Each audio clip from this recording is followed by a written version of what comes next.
Super. So good afternoon, everyone. Thank you for bearing with us and joining us on today's Goldman Sachs Day in the Life panel. We're really excited to speak with you today and get to interact with you on this platform virtually. So just to kick things off, as a quick introduction, my name is Selena Lee and I'm a graduate recruiter in the campus recruiting team at Goldman Sachs. And I've been with the firm for 6 years, covering a range of different divisions in terms of campus recruiting. I am joined by a number of my colleagues who will be part of our panel today.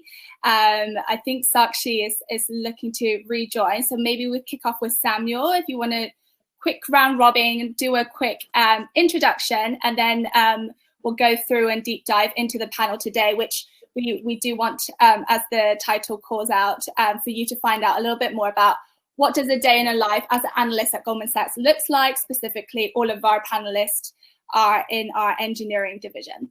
So Samuel, over to you to do your quick intro. Hi guys, my name's Samuel and I recently graduated in July from the University of Warwick, and so I've now been working for 4 months in Goldman Sachs core engineering division, specifically in the workflow team. Super. Segalin, should we go over to you? Hi guys, my name is Sigurden. So I graduated from Oxford University in mathematics in 2018, and then I joined GS straight afterwards as part of the graduate program, and I've been there for 2 years now. Super. And then Sakshi? Yeah, hey guys, I'm Sakshi and I went to Warwick as well with Samuel, and I did a degree in computer science. I joined GS in July this year and I was a summer intern last year, and I'm in the GSAM liquidity engineering.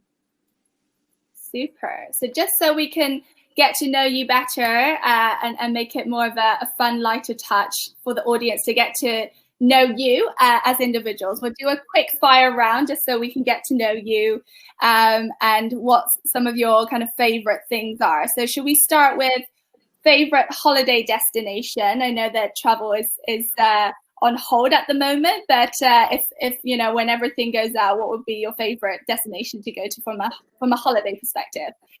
Maybe Sakshi, do you want to kick off? For me, it would probably, there's so many to choose from, but it'd probably be the Maldives. Really like that place. Good choice. I think we all need a bit of sunshine and beach time. Yes. Magdalene, over to you. What would be yours? I would say definitely somewhere I can ski. Being from the Alps, I kind of miss that aspect of it in London. Yeah, absolutely. And Samuel? I'd have to go with Portugal because I love fresh fish, and as you say, I'm definitely missing the beach after this lack of travel recently. Yes. Oh, really good places to do activities, relax, but also be a bit of a foodie as well. So then maybe running on the next favorite sport, anything that is you play, you know, as a hobby or that you like to watch. Samuel, over to you first. I would probably have to go for badminton. I've tried many sports and I used to play golf, but it was far too slow, so I moved on to a quicker one. Segalin? Skiing. Could have guessed that. And then Sakshi? For me, it would probably be basketball. I've always been a huge fan and have always enjoyed playing the game as well growing up. Amazing. And then tying to that, I know that a lot of us maybe are spending time indoors. So on Netflix, what are you binging on at the moment? Segalin, over to you first. So I just started this like Netflix original show on, I don't remember the name, but it's this girl who's really great at chess. I think it's Queen of Gambit, something like that. Okay, cool. Sakshi? I'll finish it for Seg. That's the show that I'm just binging right now as well. It's called The Queen's Gambit. And it's amazing. Wow. Have to go check that out. And Samuel? I'm currently working my way through Money Heist, which is fantastic. Mm-hmm. Great. So lots of fun things to keep you, you know, active with and interested in during your kind of your time. So now that we've gotten to know you all a little bit better, I wanted to jump into the panel. As we mentioned, it's a day in the life panel. So really keen for the audience to get an insight around what does a typical day look like? I know that a lot of the times we say there isn't a typical day, but I think it's helpful just to get a sense of, when you do come in, in the morning, what do you get involved in? What does your team do? And just hear a little bit more about those highlights.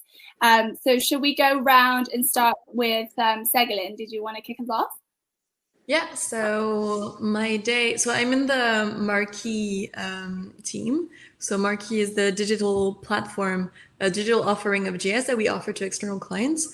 And I work on a specific project called JS Quant, which is a Python toolkit to price and compute risk on OTC derivatives that we also commercialize to external clients. So I would say my role is split between two aspects of the role, which would be the client bit and the developer bit. So normally, I would start working around 8:30, 9 a.m.-ish when we usually like to kick off demos. So I carry out a few client demos to kind of try to get as many users for the product as possible. And my morning would be kind of mostly dedicated to also supporting our current users, onboarding new users, etc.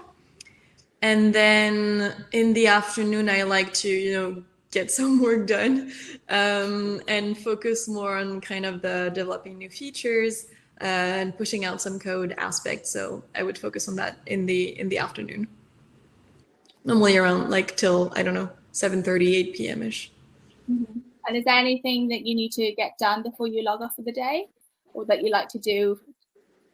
So it quite depends. And it's also something I kind of like, is that if, a client has a specific issue or, a specific need, then it's a bit of a fire drill. And sometimes, we need to get stuff, out by a certain time. So this is when we have kind of tighter deadlines to work towards. And then it's more kind of longer term project, which can be, gives you an opportunity to organize yourself a bit better and balance time a bit better. Mm-hmm. Great. So then shifting over to Samuel, what does your typical day look like? Is it quite similar, different? If you want to share some insights with us. Sure. So as I mentioned, I'm on the workflow team, and what workflow does is we have our clients are different teams within the firm. And what we do is we look for workflows and current processes that different teams are currently performing that are very cumbersome. So for example, if maybe a team has to send out 6 or 7 emails to 10 different people and it all happens manually, we essentially seek to automate that. And I love kind of that whole mission statement in general, because it very much appeals to my natural engineer self in wanting to automate and make things more efficient. In terms of my day-to-day, I tend to start similar time, probably around 8:30, 9 o'clock. I start with a nice hot coffee to get me started. And I like to make a plan of kind of what I kind of need to get done for the day when I first start. So that includes my meetings and everything, so it's easy to see how I've spent my time. And then also kind of any key project bits that I need to do. I think a little bit differently to Seguin is my main part of the day work-wise happens in the morning, because we have team members based in New York. So generally when they come online, a lot of the meetings that tend to happen in the afternoon, such that we can coordinate work and how the projects are going. And then at around 2:30, we do have our daily team stand-up where we discuss what everyone's been doing, any blockers that we might experience, if anyone needs any advice. And then, it tends to, after any meetings, just more work for the rest of the day, pushing some code out, and I tend to finish around 6 p.m. Awesome. It's nice to see how you kind of map out your day and the different type of work that you do. So then now over to Sakshi, if you could share a little bit more about what your day may look like. Yeah, sure. So if I think about my day, I think like Sam had said, my day is usually starts at 9-ish, 8 or 9. Really depends on the day.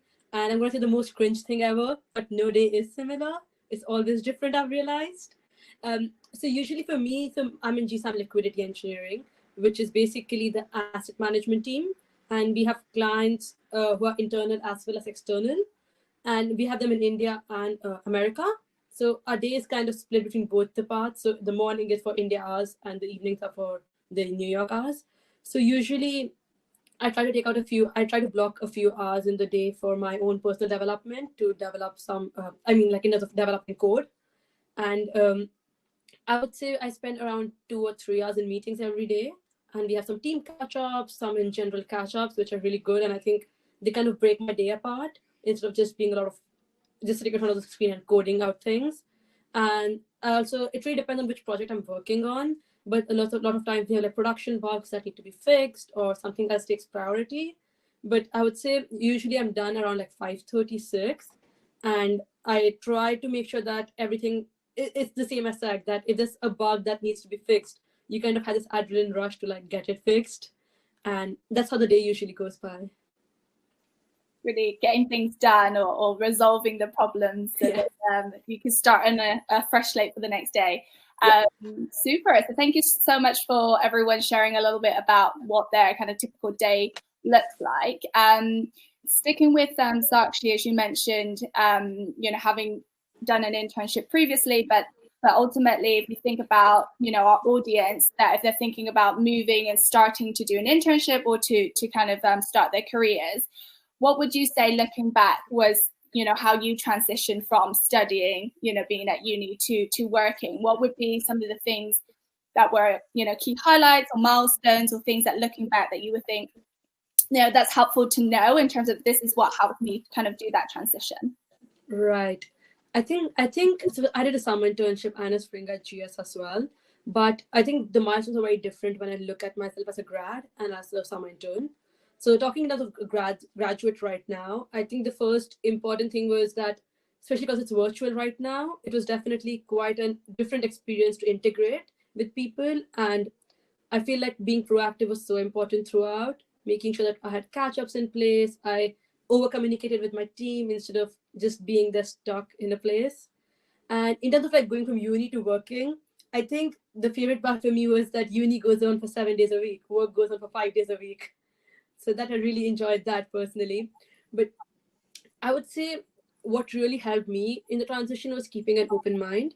I didn't know I kind of knew what I was getting into, but I didn't know what I would see as I develop my role. And especially being patient right now. Because, like when you're in the office, it's a lot easier to ask questions. But right now, it was very important to be patient, make sure people knew how you're doing.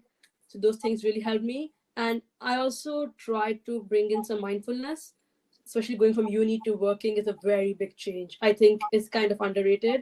And you will probably end up having imposter syndrome or comparing yourself to your friends, or you'll just think that everyone has it together except myself. Mm-hmm. So it's really important to spend some time and collect my thoughts every time. And I think the team was really fantastic, especially when I was transitioning. They understood that it was a different phase for me. Mm-hmm. And we had really a lot of events from HR, so that really helped us as well. Yeah. So I think, it's, you touched on some really good points there in terms of, especially in a virtual environment, but regardless of that, is having that kind of open communication to let people know how you're doing. But really like what you mentioned in terms of mindfulness, that it's okay not to be okay. It's okay, it's different. And it's actually, as you say, being patient with yourself versus, be kind, right? Versus being frustrated around all of the changes, all of the things that you're still learning and trying to get up to speed with. Thank you for sharing that. And as you mentioned, you did a spring and then a summer internship. So Samuel, I know you also did the summer internship. So from your aspect, what was the value of doing a summer internship? Was it helpful in terms of your integration? Would you, recommend it? What were your thoughts in terms of, pre-joining GS and then joining GS? Any of those insights to share with the group? Absolutely. So for starters, I'd definitely say it's a valuable experience. And what I tend to say is that it's almost you develop a symbiotic relationship with Goldman Sachs. And what I mean by that is not only because you're there for 10 weeks. So not only do you spend that time being, the company's looking at you, they've kind of got a try before you buy period, seeing how you work, seeing how you get on with colleagues and co-workers. But it's the exact same for you. You're kind of also seeing how you like the company, how you like the working environment, if you like your co-workers even. So I think it's a really good time for both parties in the relationship to get a feel for one another, and then at the end of the 10 weeks can really make that decision of whether it's something they'd want to continue to next year. For example, if you are offered the grad job, you then do have the option not to take it on the off chance, there was something not to your liking. But I think there's so many other valuable points to doing one as well. So for example, even just like the experience for me of experiencing working life for the first time was last summer. I moved to London for 10 weeks. I had to commute by bus 45 minutes each way. And it was all stuff that I'd never really experienced before. And I think it was really good just for my inner self. And, you know, I've been away for university, but certainly for my independence too, just to have that experience of living in the big city and just experiencing the working life. And even from meeting people on the bus, but even meeting people on my team for networking events after work, that's another great way of you build up your network. And then when you come back the year after, you've got that network already in place for you to use both as support in your work and even emotionally. So it's really nice to join and have friends here when you start. So I think it's a fantastic experience to take part in. Mm-hmm. Yeah, and I think you know, to call out what you mentioned around, it's both parties, so it's very much a two-way process to, you know, get to know each other, but more so for our interns, we also say it's an opportunity in a way to try before you buy, in terms of understanding what is it really like to work here, who are the people that you're working with, do you enjoy it, do you like, you know, doing what you're doing. And sometimes with an internship it may give you, you know, surprises in terms of you being open-minded and finding out something that you didn't think you were really good at, you end up being good at, or something that you didn't think you would enjoy, you end up enjoying, which I think is definitely an experience overall. So then I guess pivoting over to Segalin, you know, we think about our working day. There is a lot, you know, going on, as you mentioned, in terms of your typical day, but outside of work, you know, what else do you get involved in? I know, like at university, people may be doing different societies and have different things that they have, you know. So how do you kind of find the balance or prioritize things that you do, you know, at work, but also any personal commitments that you have? So I guess it's kind of there's two different aspects of it, right? There's balancing your everyday, kind of day to day, and there's balancing your life, you know, over a couple months' time. So, I mean, obviously, you know, there's a time to, over Christmas, go back to your families, go home, go skiing, go, you know, doing whatever you want to do, and really take like a full break from work. And then I'd say on a kind of weekly or more daily basis, I enjoy doing sports. So I'm quite sporty. I kind of have always so far managed to squeeze in, you know, 30, 45 minutes, you know, in the gym when we used to be able to go to the gym, or at home. It's something that's like completely doable. You just kind of need to know what's important to you for your personal balance, and then kind of just make time for that, really. And Goldman has been super encouraging in terms of, you know, having many taster classes for any kind of meditation, yoga, you know, all these things that can help you really kind of release some of the work stress, some of the pressure, which is quite nice. And another thing I would say is, you know, at the end of the day, not all of them, but most of my friends are at Goldman as well. So I kind of just spend a lot of time, you know, hanging out after work, grabbing lunch, grabbing coffee together throughout the day. It's quite nice to be able to kind of have those, you know, human connections, have those friendships within the firm. That just really makes your kind of day-to-day not just about work, but also about, you know, building those relationships, building those friendships, which is kind of like, it reminded me of uni a little bit. When you would work with your friends, well, now you don't really work with your friends, as in they might not be next to you, but they're somewhere in the building. You can meet up for coffee. You can go for drinks after work. So I think it's quite important to be able to balance your day to day. And then in terms of activity, I used to do dance classes, which is not a thing anymore, but hopefully it will start again soon. I started baking during lockdown, didn't really go well, but I tried. So yeah, there's some time to do, you know, what you enjoy, I think, is the most important. Yeah, I think it's really important in terms of, you know, finding the things, you know, outside of work that recharges you or helps you, you know, as you mentioned with meditation or yoga, you know, to help you clear your mind as well. And it is finding that, you know, time and managing your kind of priorities to be able to even pick up a new skill during lockdown. So thank you for sharing that. So we definitely want to have the remaining time opening up to the audience to see if you have any questions. So do submit on the chat, and then we can help answer those questions from the audience. So whilst we're waiting for the questions to hopefully flow in, I have a question, to the group more broadly around the support that you received. So it can be quite daunting starting a new job, moving to a new location, doing an internship with people you don't know. So when you kind of really joined GS, what were their support, and whether it's is it a buddy or mentor, manager, like did you have people around you to kind of help you with that transition and help you with that integration? So I'll open it up, whoever wants to take that question. Yeah. So I think maybe in my own experience, because I didn't do the summer internship, so I think this is where it can be a bit trickier because you don't join kind of with a cohort, or you don't have those pre-built kind of relationships. So I just arrived to the firm, didn't know anybody, had moved to London, didn't know anybody in London either. So it was a bit daunting. I think what was really important to me is, the fact that my team was super welcoming. At the beginning, we also had lots of team events to kind of welcome me into the group, etc., which was quite nice. And then I think you just need to realize that everyone is super happy to kind of interact with each other, which I was super surprised by. But people are, when I joined the special situations group before joining GS Quant, and it was a smaller group, so people would just randomly ping me and ask to take me for coffee just because I was new, and they kind of expected that I didn't really know anyone.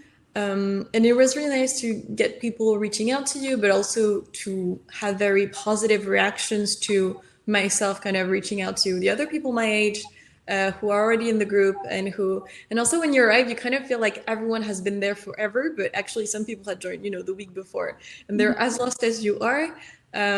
So, definitely don't hesitate to kind of take a leap of faith and, just go say hi to this person who looks new, who looks as, lost as you.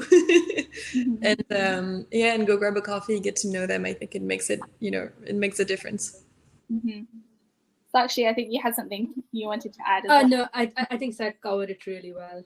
I think she brought in everything. Yeah, I think it's sometimes it's not just about the work that you do, it's the people that you work with. And actually, it's very important. We always say to interns, it's, you might be going into the office. Do you actually know who the people behind you or the people next to you in the other, banks, what do they do in terms of the kind of the office banks? So it's nice to be able to, as you say, be brave and take that plunge and actually say hi and go for a coffee chat. So I can see there was a question received around the summer internship and responsibility. So I guess, Samuel, going to you first, and then maybe Sakshi, you can add in anything. What were the work that you were doing during the summer internship? Was it valuable? Was it one-off? What did it contribute to the team? Like, what level of responsibility did you have during the internship? Sure. So for me, I was thrown straight into a team project that was kind of already started by a couple of months. It was very much a web development project, but it was using a framework that I'd never experienced before. It was React. So it was very much a steep learning curve, but it was one that they knew what I knew going in. So they were very happy to say, we don't mind. You can spend the first couple of weeks making sure you learn this framework, making sure you have it under your belt, etc. And then once I started, it was very much just, I wouldn't say you felt like you were being treated with kid gloves or anything. I think it definitely felt like you were part of the team. So whether that be from making sure that your code upheld the same industry standards as theirs did, or going through the same vigorous code reviews as theirs did, there was never any, you weren't treated like a child. But at the same time, they were always there. You had that safety net of them knowing that you were new and you only knew a certain amount. And yeah, but responsibility-wise, that page that I built over that 10 weeks is still in action today. I looked at it when I first joined a few months ago. It was nice to see it still up and live. And yeah, no, it's very nice to feel like you contributed to a project that was going on. It's nice that you checked in on it, that it's still there, still intact. Absolutely. It's still being used. So it's nice to see the kind of the long-lasting nature of the work that you're producing. And so actually, anything to add from your kind of internship in terms of responsibility? I think for me, actually, it's quite different from Sam. So for us, they gave us a specific project for the interns, which was kind of one of the priority projects in the list we had. And surprisingly, it was a really different project from what we expected, like what we were prepared from uni, I guess. So we did not manage to actually finish our project on time, but we didn't have it in production. But the amazing thing that I really liked was when I went back, I saw that someone had picked it up after we left and had finished that project up. So that basically proved it to me that it wasn't just a project for the interns. Someone actually bothered working on it. And actually, we also worked on this really important documentation during our internship. And when I came back this year, turns out at least 10 people in the last year had to use that documentation to set things up. And people were really happy about it. So I think in terms of responsibility, we were really given a lot of responsibility. But at the same time, there were loads of checkpoints to ensure that we didn't feel drowned in the responsibility because it's our first time doing it. Mm-hmm. I think it really went well for me. Great. Yeah, it's nice. It's nice to look back at the kind of the type of work that you've done, and also now like having joined full time, and then looking back at your summer internship to appreciate the kind of the work that you've done. So we had a couple of questions. I think that to try and capture the majority, I think there was a couple of themes in terms of who do we look for? What makes the applicant successful?